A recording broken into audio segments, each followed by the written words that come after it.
New characters, still pretty broken. Who'da thunk it'd take more than one patch? See, I'm just gonna be going over what I would change about all 4 of the newcomers. We need to nerf Raster? No. No, we do not. What we need to do is to nerf this girl right here. Olympia, absolutely insane still. The big things before anything else that I would tone down is like everything that hits forward. You got your forward air, still like way bigger than it should ever be. Forward tilt, why? Look, her hands are there, but the hurt box is just like way behind her for no reason. And then past that, there's this aura around her that is just like all disjoint. There's no reason for it to be like that. In addition to that, forward smash. You got forward smash.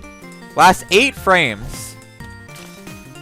8 frames of a sweet spot. And the crazy thing is, like, it looks like there's 2 parts of this animation. It has the initial hit, and then it like goes forward a little bit. And it would make a lot more sense if like that second animation, there was like a sour spot or something.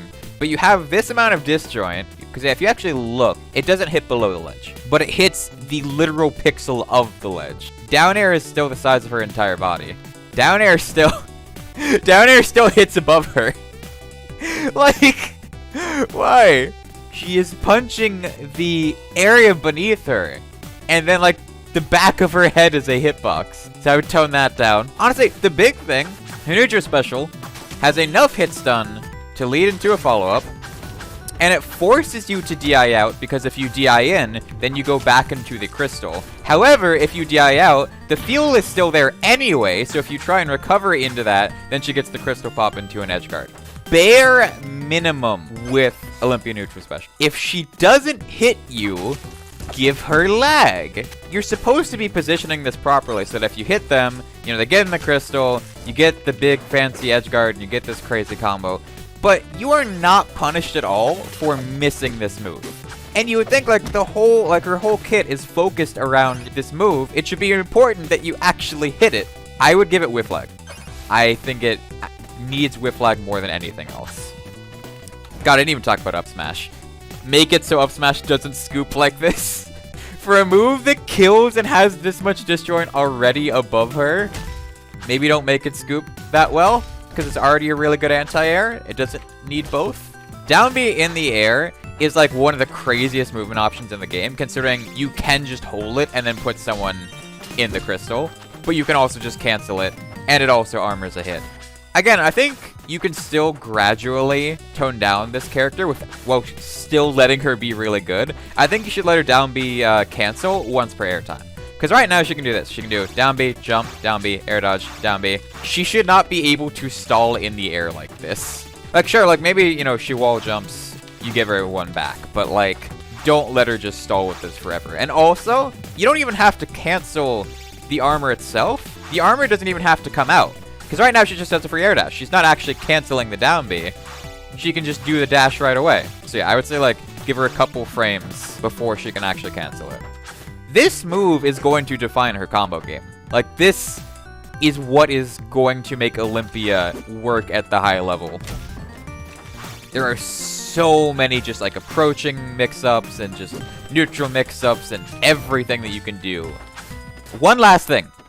So I get why her up B has this much disjoint. I don't think it should have quite this much, but if you're gonna give it that much disjoint, if you're going to make it a hard to contest recovery tool, if you're gonna make it a kill confirm, if you're gonna make it a combo breaker, why does it not have end lag when you touch the ground? Why can you just act immediately? Because like if you're in the air against Olympia, good luck trying to punish her. It threatens so much space that you have to back off, then she touches the ground, and then she's out for free. Like, her recovery is already good without this. Like, she has that, she has side B, up B is already really good from coming back from ledge, especially if you have a stage with a platform like this. Give it some end lag when she touches the ground. Please. At the very least on whiff. And if you put in all of those changes, she's still a really good character. She's still a really, really, really good character.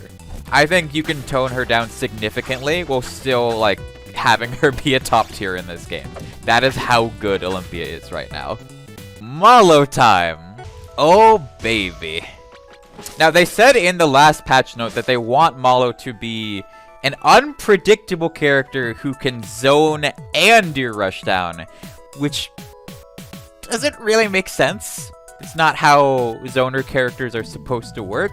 The whole idea is usually you get in on them, and then you can punish them really hard for it. And that's not what happens with Mollo. If you get in on Mollo space, like, they have Nair, their aerials are all really good, they have up tilt. Hell, even their smash attacks are really good for keeping people out, like, right next to them. They're a projectile zoner with some of the best normals in the game, and that needs to change. Like, that needs to change. Because, yeah, I disagree with the idea of just letting them be a good rushdown character in the first place, because, like, their whole deal is that, yeah, look at them, they have all these bombs, and they all have all these projectiles, but they're this, like, you know, soft, small Mothman. Why is he then running in and beating the shit out of you? That doesn't make any sense. That's the antithesis of his character design, and I don't get it. So, here's what I would do. First of all, I think Nair is his most broken move. This hitbox in particular, the fact that it hits so far behind him, like, you just chuck this out, and it wins every interaction for you. And that's not even accounting for Nair 1, which right now,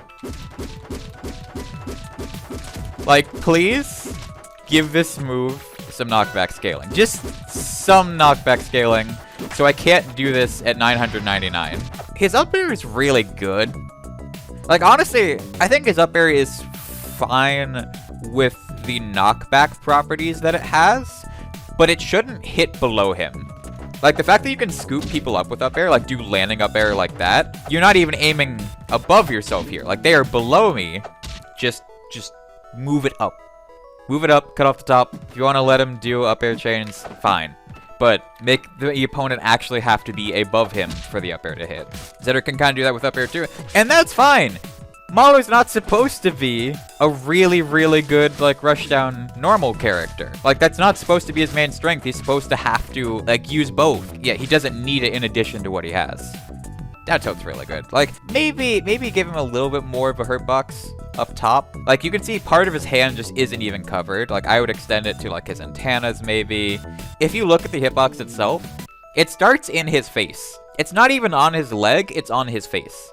So that would make it just a little bit less stupid. You have to space it a little bit better. Because right now, down tilt, you can just kind of chain it across the stage. Moving on from that. Forward tilt's fine. Up tilt, why? I guess this is like the big thing with Mollo. When a character has disjoint, typically, there is a reason for that that's visually present. They either have, like, claws, they have a sword, they have armor. It makes sense when you look at the character and you look at the move they're doing, like, oh yeah, that is disjoint. There's something hard on them, so that is disjoint. Mollo's just swinging his fists at you.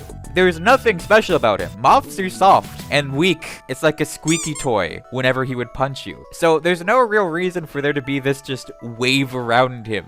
So yeah, I think get rid of the disjoint. I think that alone would make him so much more reasonable. He's still, like, the moves themselves are still really, really good.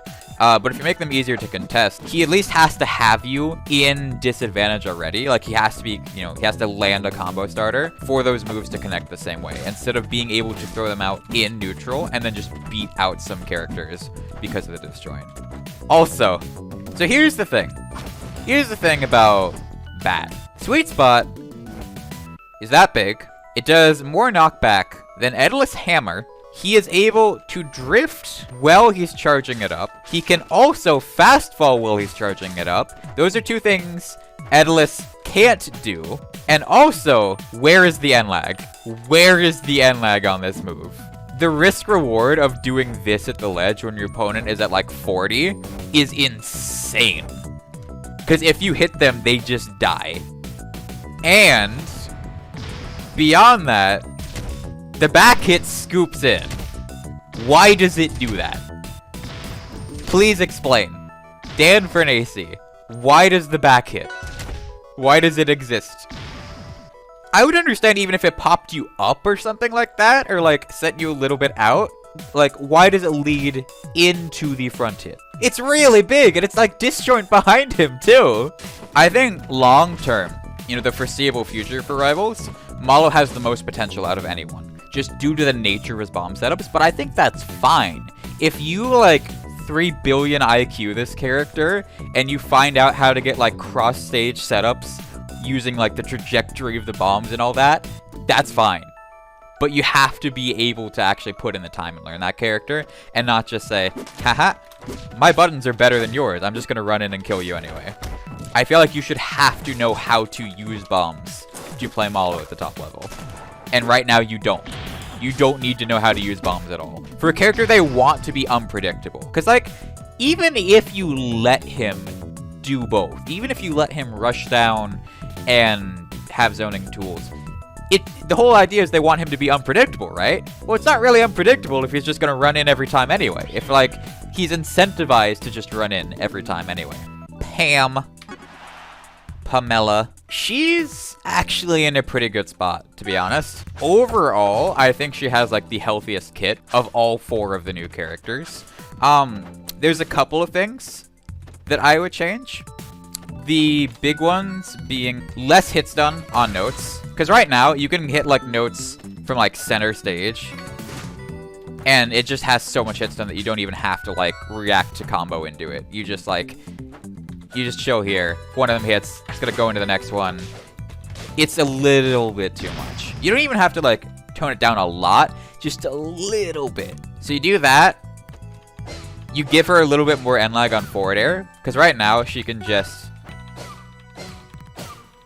do that, and there's not really much counterplay for it, because it automatically spaces itself. I think the disjoint on the move is fine. I think the knockback is good at this point. Just give it a smidge more end lag. Hell, just, you can even make it whiff lag. That's fine. You wanna make a whiff lag? That's fine. Dash attack, maybe? Like, a lot of people hate Pomme dash attack, and I agree it's good, but it doesn't feel like the most overwhelming part of her kit to me right now. I think the thing with dash attack is, like, it leads into a lot of confirms for free. Later percents, you have to DI it in, so she gets, like, dash attack fair, dash attack up air. And I can see that being toned down. Maybe give it a little bit more end lag frames. As of right now, I don't think she needs too many changes. I think, yeah, you just turn down the hit stun on her notes. Give her more whiff lag on fair. And then maybe some more end lag on dash attack. Maybe.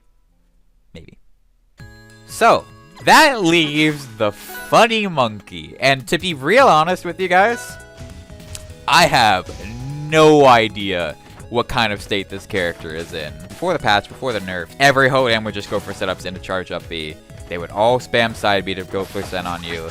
And both of those are gone. And a lot of people did drop the character after that. And I think it's just going to take time for his meta to be developed and to see what he's actually capable of. Because after playing this character myself, like, he definitely has a lot of good stuff. Like, charge fair is still really good.